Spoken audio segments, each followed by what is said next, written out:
الحمد لله رب العالمين والصلاة والسلام على سيد المرسلين.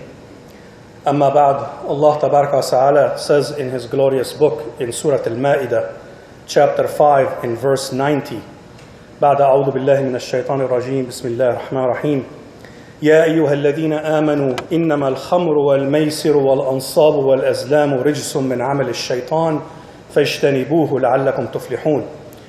O you who have believed, indeed intoxicants, gambling, stone altars and divining arrows are but defilement from the work of Satan. So avoid it that you may be successful. So any verse that starts with Ya ayyuha alladhina amanu, O you who have believed, it signifies a contract with Allah.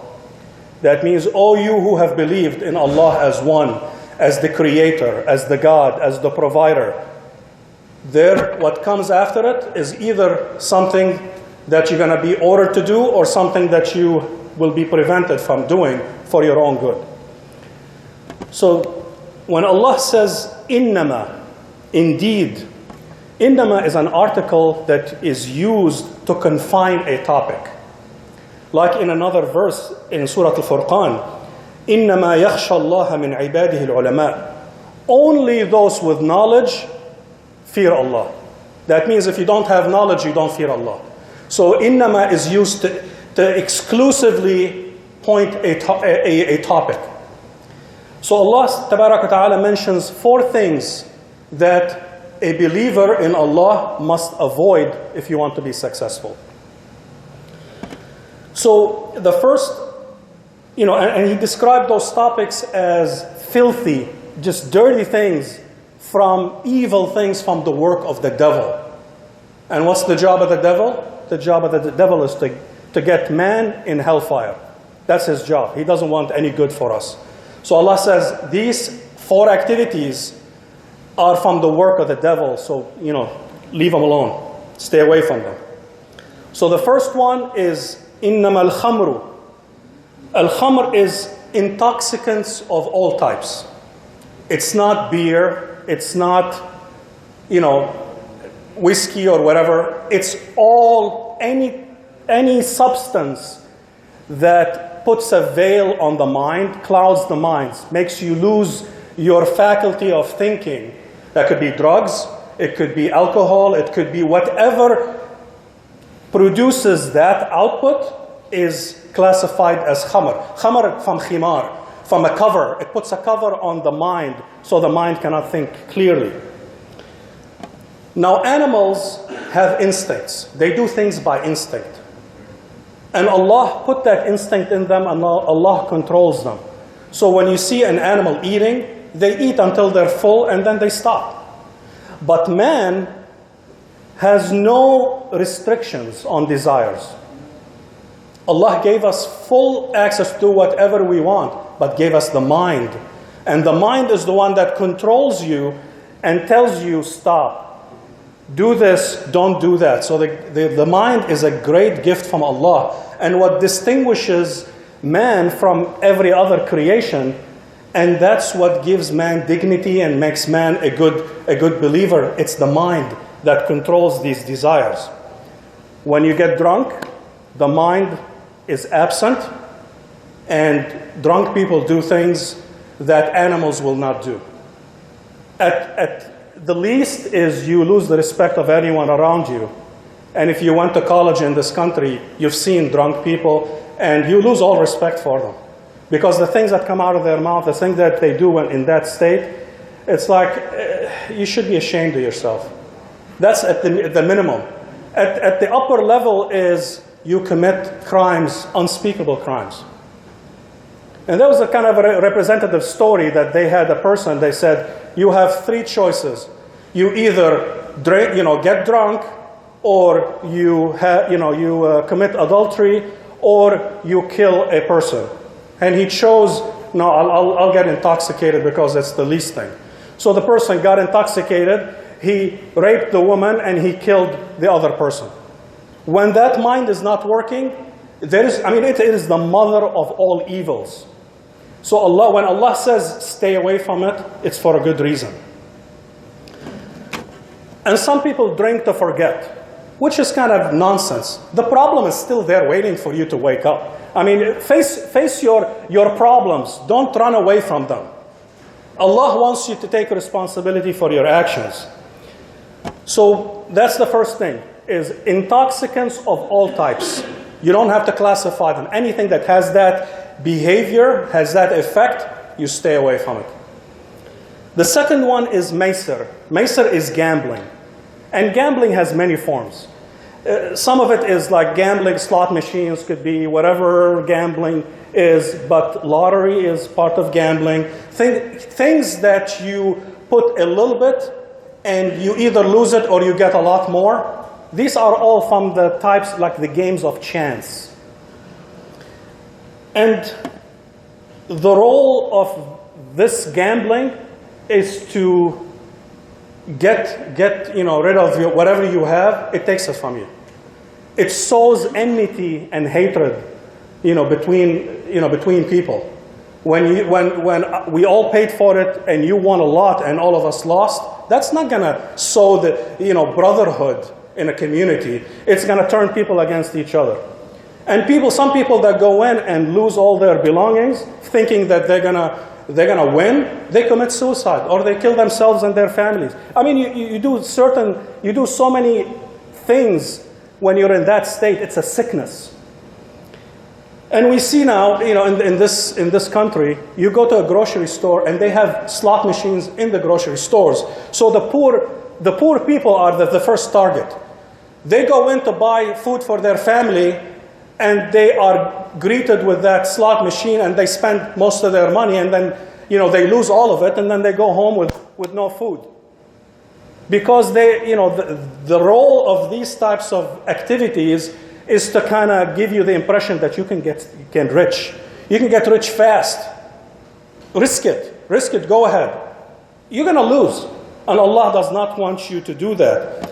Allah wants you to earn an income from good means, through work. So the first order is to preserve the mind. The second topic is to preserve your earnings. You shouldn't be losing your earnings like that. You've hard earned it. You should not be wasting it on games of chance like that. And this type of income, lottery or whatever, when you get a lot of money like that, it kills productivity and competition in a society. Because you think, why should I work? I'm just going to sit and keep playing lottery and one day I'll get rich. And what happens to the rest? If everyone takes that attitude, what happens to the society? Who's working? Who's inventing? Who's excelling? Who's taking risk to further their business? It's very detrimental to a society. So Allah says, stay away from it. In contrast, if you take that money and build a factory, how many families are you going to be supporting in that factory? That's the type of business that Allah wants you to do, not to take it and give it to the handful of few that's going to get rich. Because wealth will get concentrated in the hands of the few.